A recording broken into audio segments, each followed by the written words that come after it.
warning for Tampa Bay waters until 1 p.m. Eastern Daylight Time.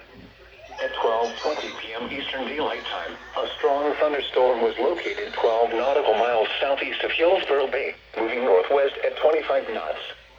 Another cell is located near Apollo Beach, moving northwest at 25 knots.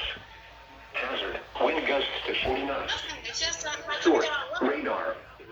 Impact, expect wind gusts in excess of 34 knots, suddenly higher waves, frequent lightning, and heavy downpours. Make sure all on board are wearing life jackets.